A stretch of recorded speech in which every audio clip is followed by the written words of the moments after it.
Halo,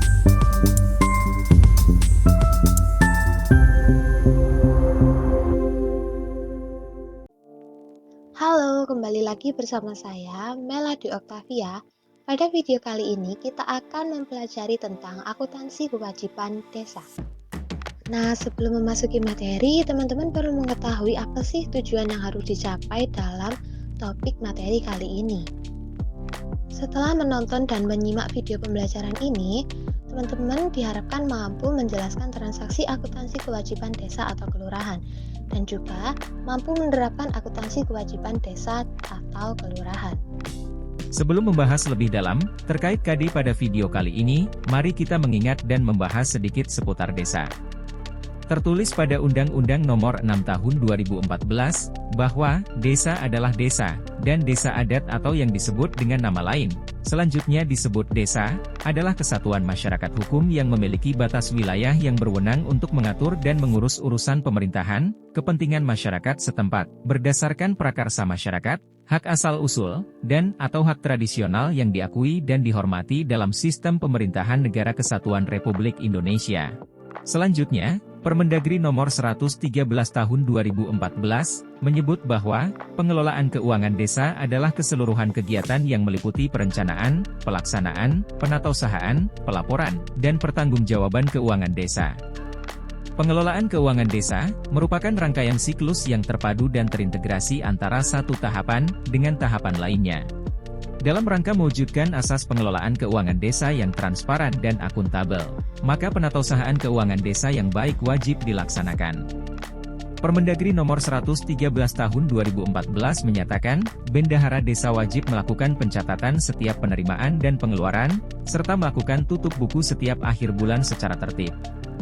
Bendahara desa bertanggung jawab untuk menciptakan suatu sistem pencatatan yang menghasilkan laporan keuangan yang benar, lengkap, akurat, andal, dan tepat waktu. Sebenarnya akuntansi kewajiban desa ini tidak jauh berbeda dengan akuntansi kewajiban satuan kerja yang sudah kita pelajari dan kita bahas di video-video sebelumnya. Nah, jadi apa sih kewajiban desa itu? Kewajiban desa didefinisikan sebagai utang yang timbul dari peristiwa masa lalu yang penyelesaiannya mengakibatkan aliran keluar sumber daya ekonomi milik pemerintah desa.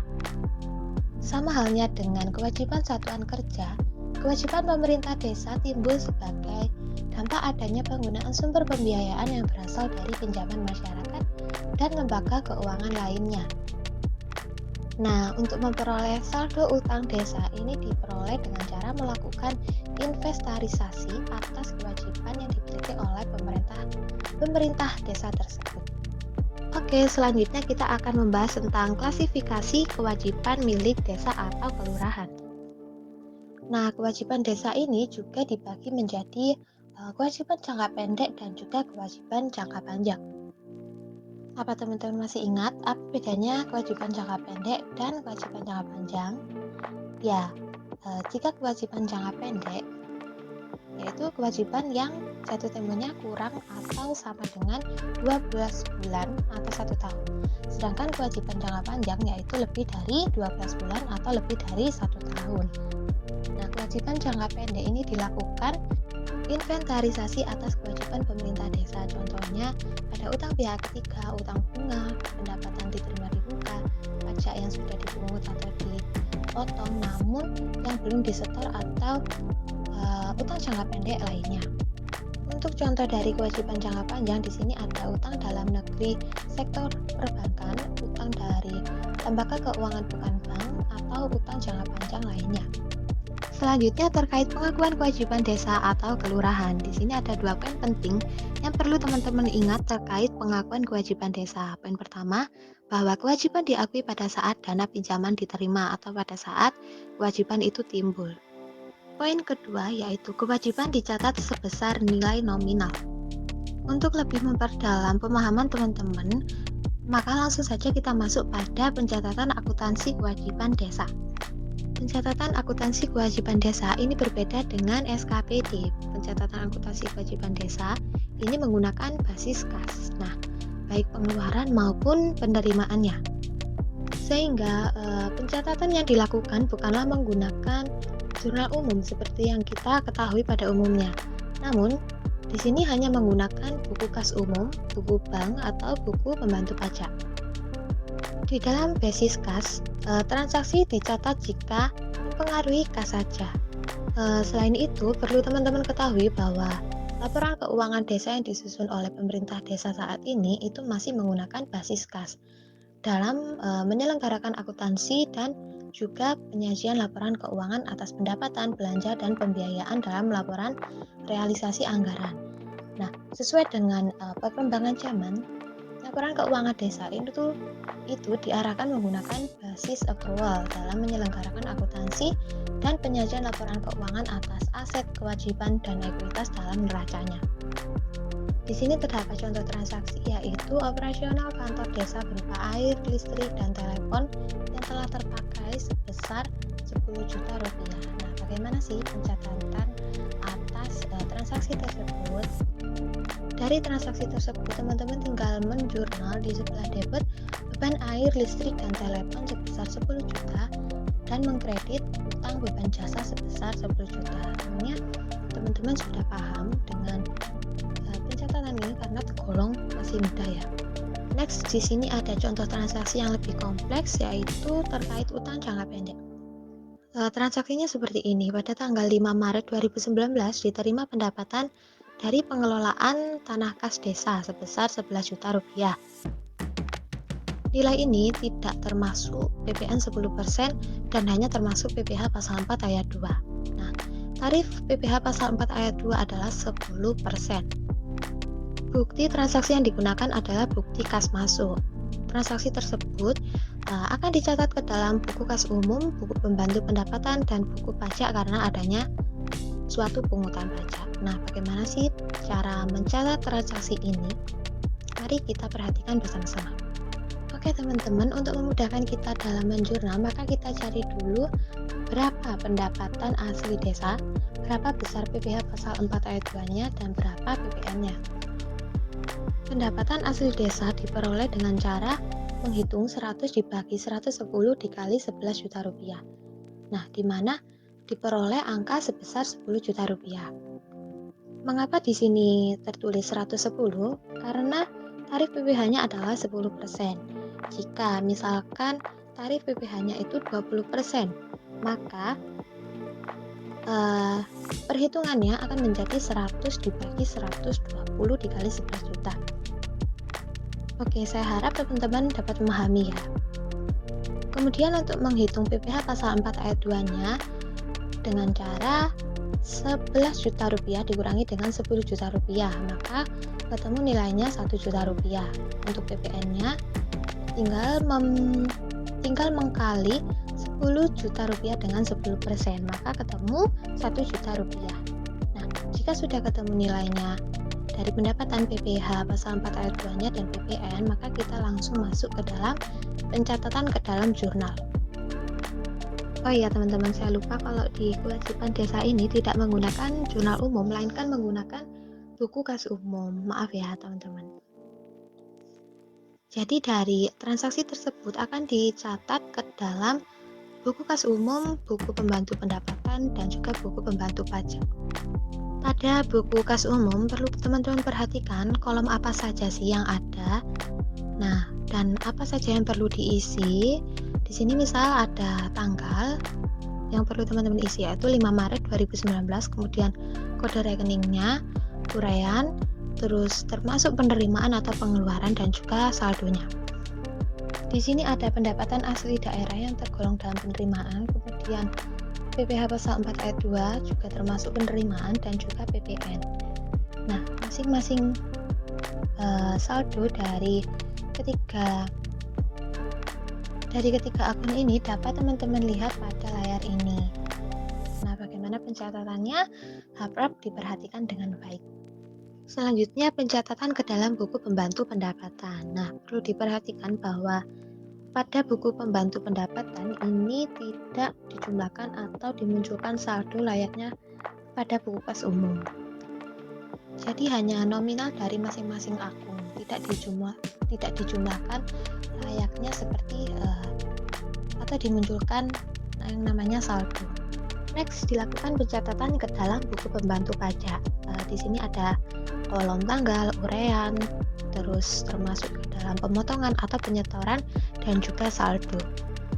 Kedua pajak tersebut tergolong pemotongan yang menjadi kewenangan dari pemerintah desa. Kedua pajak tersebut bernilai sebesar Rp1.000.000. Nah, jadi yang menjadi utang pada transaksi ini adalah PPh dan PPN. PPh dan PPN yang dipungut tersebut merupakan utang pajak yang harus dibayar ke kas negara oleh pemerintah desa. Kemudian di sini disajikan contoh transaksi yang lebih banyak, yaitu ada beberapa transaksi yang ada pada bulan Januari 2019.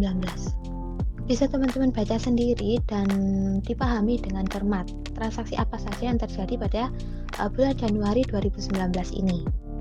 Oke, next, tabel pencatatan ke dalam buku kas umum, buku utang jangka pendek, dan juga buku utang jangka panjang sesuai dengan transaksi yang terjadi pada bulan Januari 2019 tersebut. Bagaimana transaksi tersebut dicatat? Di sini sudah disajikan tabel pencatatan ke dalam buku kas umum, buku utang jangka pendek, dan juga buku utang jangka panjang sesuai dengan transaksi yang terjadi pada bulan Januari 2019 tersebut. Perlu diperhatikan teman-teman bahwa di sini juga disajikan besarnya saldo awal. Jadi bagaimana transaksi tersebut dapat berpengaruh terhadap keuangan pemerintah desa. Nah, contoh pada tanggal 2 Januari, bendahara desa memungut PPh pasal 21 atas narasumber dalam kegiatan desa sebesar Rp500.000. Transaksi ini dicatat ke dalam buku utang jangka pendek, yaitu sebagai pemungutan PPh pasal 21 sebesar Rp500.000 di sebelah kredit. Jadi transaksi tersebut dapat berpengaruh ke saldo buku utang jangka pendek, yaitu menambah sebesar Rp500.000. Sehingga saldonya menjadi Rp3.000.000. Transaksi yang kedua pada tanggal 7 Januari telah diterima pengiriman peralatan kantor senilai Rp10 juta. Nah, transaksi ini tidak memunculkan yang namanya utang. Jadi dari tiga buku pencatatan ini tidak ada pencatatan dari pengiriman peralatan kantor ini. Jadi ini tidak berpengaruh terhadap tiga pencatatan di buku ini. Kemudian transaksi pada tanggal 10 Januari yaitu disetor pajak yang dipungut senilai Rp500.000. Transaksi ini berpengaruh terhadap buku utang jangka pendek, yaitu pada tanggal 10 bulan 1 2019 terdapat penyetoran PPh pasal 21 dengan didebet sebesar Rp500.000, maka dapat mengurangi saldo buku utang jangka pendek yaitu menjadi Rp2.500.000. Kemudian transaksi pada tanggal 25 Januari yaitu diterima pinjaman dari Bank BRI sebesar 15 juta dengan jangka waktu 2 tahun. Karena di sini lebih dari 12 bulan atau 1 tahun, maka utang ini tergolong ke dalam utang jangka panjang, maka dicatat pada buku utang jangka panjang.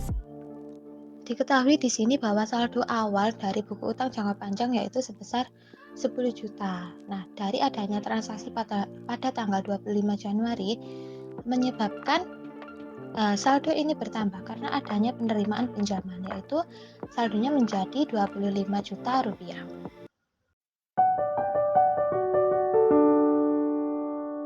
Praktik yang terjadi selama ini, secara umum kewajiban yang dicatat dalam pembukuan pemerintah desa hanya utang yang berasal dari pinjaman. Oleh karena itu, untuk dapat menyajikan secara lengkap seluruh utang yang dimilikinya, pada saat penyusunan laporan kekayaan milik desa pertama kali pemerintah desa harus melaksanakan kegiatan inventarisasi atas seluruh utang yang ada pada tanggal laporan kekayaan milik desa tersebut. Penyajian utang pemerintah desa di laporan kekayaan milik desa dapat diklasifikasikan ke dalam dua kelompok, yakni kewajiban jangka pendek dan kewajiban jangka panjang. Utang pemerintah desa harus diungkapkan secara rinci dalam bentuk daftar skedul utang, untuk memberikan informasi yang lebih baik mengenai kewajiban pemerintah. Oke, cukup sekian penjelasan dari saya tentang KD 3.11 pada mata pelajaran praktikum akuntansi lembaga atau instansi pemerintah di kelas 12 ini. Semoga bermanfaat dan dapat dipahami, dan bye-bye. Thanks for watching.